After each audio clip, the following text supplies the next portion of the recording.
अस्सलाम वालेकुम। मैं ग्रेड 7 की उर्दू टीचर मिस मेरा। आज मैंने आप लोगों को नृत्य उर्दू में सफ़ा नंबर 49 करवाया है, जिसमें एहसासात को बयान करना है। एहसासात बयान करने के लिए मुकम्मल जुमला तैयार कीजिए। मसलन, जब मैं अपना वक्त फजूल बातों में ज़ाया कर देता या कर देती हूँ तो बहुत पछताता या पछताती हूँ। तो यहाँ पर जुमले मवाक़े लिखे हुए हैं। खुश होते हैं, छोटे बच्चे खिलौनों से खुश होते हैं।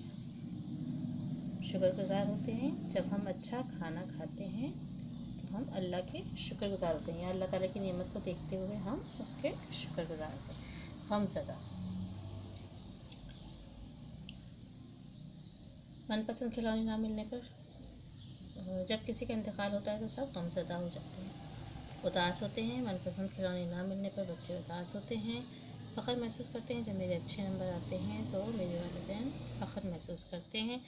खौफज़दा होते हैं, जब हम इंसान सड़क पर निकलते हैं तो खौफज़दा होते हैं। परेशान होते हैं, बच्चों की चोट लगने पर घर वाले परेशान होते हैं। हैरान होते हैं, मिर्ज़ा उल हक में छक्का लगा दे तो हम सब हैरान होते हैं। खफा होते हैं, बड़ों को कहना ना मानने पर वालिदैन खफा होते हैं। शर्मिंदा होते हैं, चोरी पकड़े जाने पर चोर शर्मिंदा होते हैं। गुस्सा करते हैं, बच्चों की शरारत पर उस्ताद गुस्सा करते हैं। मेहरबान होते हैं, हमारे बुज़ुर्ग हम पर मेहरबान होते हैं। फरियाद करते हैं, मुजरिम जज के आगे फरियाद करते हैं। बातें बनाते हैं, गलत काम करने पर लोग बातें बनाते हैं। सताते हैं, शरारती बच्चे अपने घर वालों को हर वक्त सताते हैं। इस तरह से मैंने आप लोगों को ये एहसासात जो हैं उनके से मुतालिक मवाक़े से मुतालिक आप लोगों से जुमले बनवाए थे।